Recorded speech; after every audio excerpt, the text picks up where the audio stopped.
Noticiario 1936. Los 150 días que cambiaron la historia de España.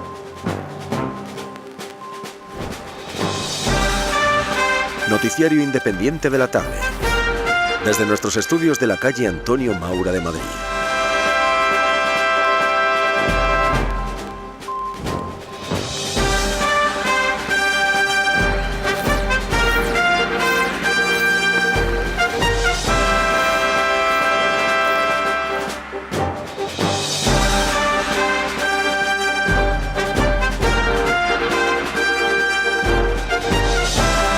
Muy bienvenidos, queridos radioyentes de Radio Universal, al boletín informativo correspondiente al día de la jornada 17 de julio de 1936.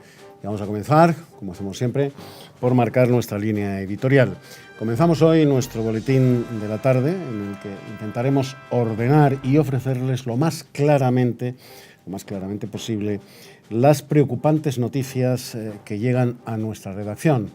Con tal motivo me acompaña hoy en la redacción de Radio Universal el director de esta emisora, don Francisco Vigurio de Letona, que quiere transmitir a todos los oyentes de esta casa, de Radio Universal, sin menoscabo de la gravedad de la situación por la que atraviesa nuestra patria, quiere transmitirles un mensaje de calma, de temple, de tranquilidad.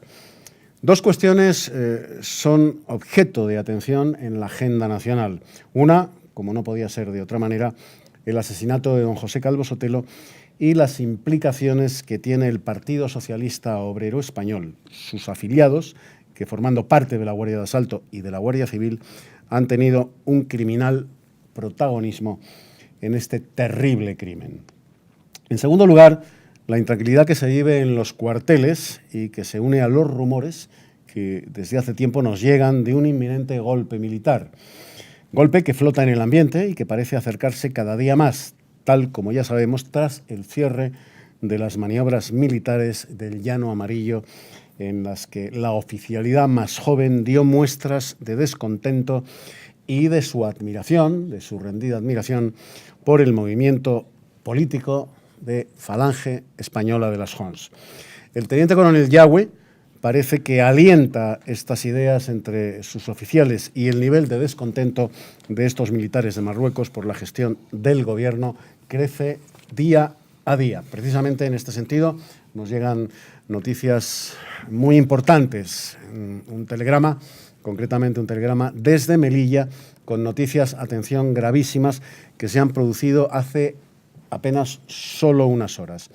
En Melilla se han producido, como digo, hace solo unas horas, algunos sucesos de enorme importancia. En la Comisión de Límites de Melilla se ha producido un incidente.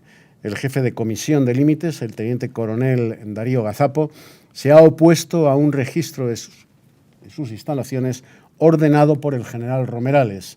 Para que la fuerza no entrase en la Comisión de Límites, el teniente coronel Gazapo ha pedido ayuda a un acuartelamiento cercano de la Legión. Parece que esto ha provocado un pronunciamiento militar en Melilla. Los sublevados han ocupado instalaciones del gobierno y la comandancia militar de Melilla. No sabemos qué estará haciendo a estas horas el general Gómez Morato, jefe del ejército en Marruecos, ni qué medidas está tomando el jefe del gobierno, señor Casares Quiroga. Lo que se sabía en Madrid es que los militares de África, atención, estaban revueltos y resueltos, y al señor Casares Quiroga se lo habían advertido desde hacía tiempo, concretamente el general Gómez Morato. Pero al parecer no se había hecho absolutamente nada para evitar el conflicto, salvo el hecho ya narrado, encabezado por el teniente Zaro, por orden del general Romerales. Del resto de España, de la península, no tenemos en estos momentos noticias de qué está sucediendo. Sabemos que el general Franco está en Las Palmas de Gran Canaria asistiendo al entierro del general Balmes, muerto fruto de un accidente que se produjo cuando limpiaba su arma reglamentaria. Y nos llegan más noticias preocupantes. Unidades del Ejército de África están saliendo de sus cuarteles, al parecer para sumarse al pronunciamiento militar que, según una reciente llamada telefónica desde Melilla, lidera el teniente coronel Yagüe. En Tahuima, Tetuán, Darrifén, las unidades del Tercio de Extranjeros, de la Legión y de Regulares se están sumando a la rebelión militar, seguidos de la práctica totalidad de sus compañeros de arma. El general Romerales y su ayudante, el comandante Seco, han sido detenidos por los militares sublevados. En Madrid reina una calma tensa con estas noticias que proceden del norte de África. Pues, como digo, las noticias que llegan de Marruecos aún no han trascendido a la opinión pública, pero sí al gobierno de la nación. Los sindicatos y las milicias políticas, que sepamos, no han sido convocados a salir a la calle para manifestarse en defensa del Frente Popular. Y tenemos noticias que nos siguen llegando de una manera atropellada. Pequeños grupos de falangistas en Melilla y otras plazas del protectorado están llegando en masa a los cuarteles militares para ponerse a las órdenes del teniente coronel Yagüe. Y en este momento, nuestro director, madre mía, nos informan nuestros compañeros de redacción que acaban de ser cortadas las líneas telefónicas. No les podemos, por lo tanto, dar más noticias de última hora hasta que las líneas telefónicas sean restauradas. Solo decirles que el teniente coronel Yagüe tiene una manifiesta simpatía por el movimiento político que encabeza el ahora mismo encarcelado José Antonio Primo de Rivera, el cual lleva ya muchas semanas en la cárcel junto con otros miembros de su junta política y de su partido, Falange Española de las Jons. Es nuestra intención la de continuar informando, la de mantener abiertos nuestros micrófonos para contarles a todos ustedes, queridos radioyentes, todas las noticias que se produzcan. Dios quiera, por el bien de España y el de todos nosotros, que podamos seguir haciéndolo, informándoles. Gracias, amigos, por su atención. Adiós. Bueno, pues les acabamos de contar lo que estaba sucediendo en España y en el norte de África el 17 de julio de 1936. Atentos a la fecha, 17 de julio de 1936. Acabamos de narrar hace unos segundos en el noticiario 1936. Para explicarnos, darnos una idea acertada y de conjunto de lo que estaba sucediendo en España y en el norte de África, está con nosotros nuevamente el profesor Alberto Bárcena, profesor, historiador y, repito, no me cansaré de repetirlo, magnífico escritor. Muy bienvenido, querido Alberto, nuevamente. Vamos a ver, es 17 de julio. ¿Cómo comienza el golpe, por así llamarlo, en Marruecos? Bueno, concretamente empieza en Melilla, pero claro, aquello se venía preparando ya en las maniobras que había habido, habían terminado coincidiendo con la muerte de Calvo Sotelo. Las del Llano Amarillo. Las del Llano Amarillo, donde ya se veía una división del ejército muy preocupante porque... Los jóvenes oficiales pidiendo café antes del aperitivo. Claro, que decía el alto comisario Álvarez Builla, ¿por qué piden café si estamos en los entremeses, no? Que era el acrónimo de Camaradas Arriba Falange Española. Porque claro, muchos de los oficiales eran de Falange y luego, de hecho, otros que no son militares se unen a ellos también en el alzamiento en Melilla. Con lo cual, el hilo conductor, en buena medida, también fue la Falange. Como el ideario que había en muchos de los militares que se van a alzar. Y claro, el 17 de julio lo que ocurre es que en el edificio de la Comisión de Límites, que es donde están reunidos varios de los militares que ya después de la muerte de Calvo Sotelo no tienen duda alguna de que esto tiene que acabarse de una vez. Es más, el propio Franco, que ha dudado hasta hacía bien poco, se decide, como él mismo dijo después, precisamente en ese momento. Esos oficiales reunidos en la Comisión de Límites se encuentran con que reciben la visita de un oficial de la Guardia de Asalto con sus hombres que viene a detenerles. Y claro, uno de ellos acude a un pelotón de legionarios que tenían en el cuartel bien cerca.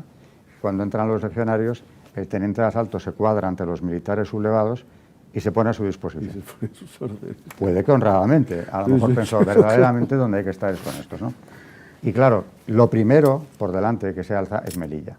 La izquierda no se lo va a perdonar a la ciudad de Melilla, que va. Melilla ha quedado ahí como un referente del alzamiento, claro. No se lo ha perdonado nunca. Nunca, no, es que seguimos.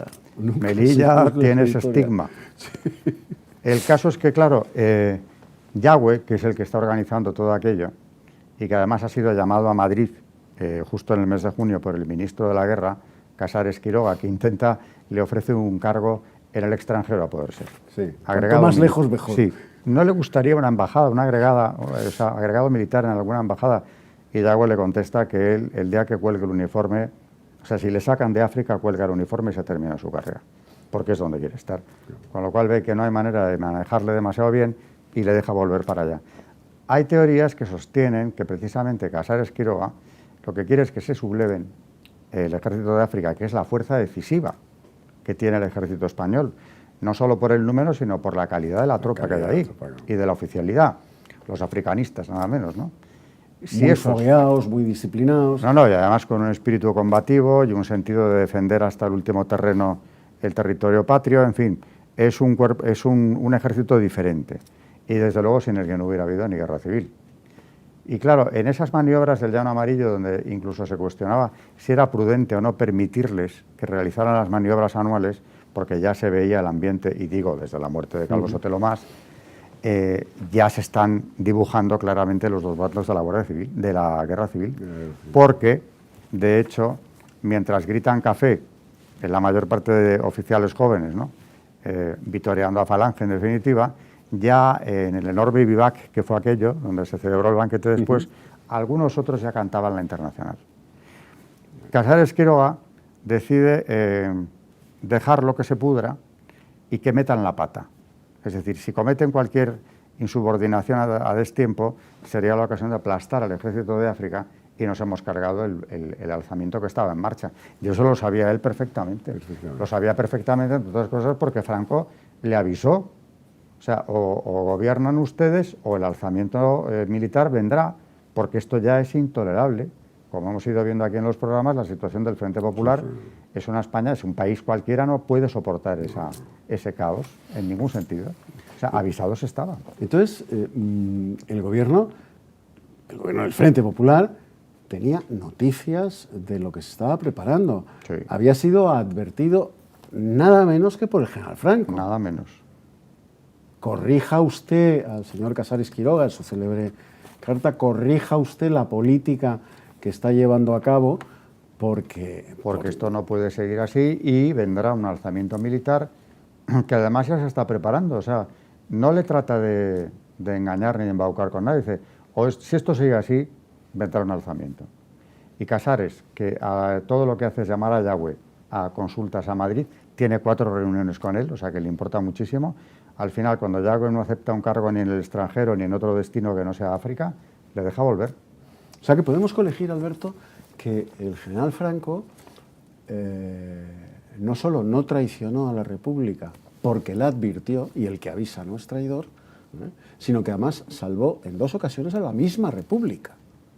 De entrada al año 34... O sea, les avisa, les dice que por ese camino van a una situación de inestabilidad militar y de alzamiento militar.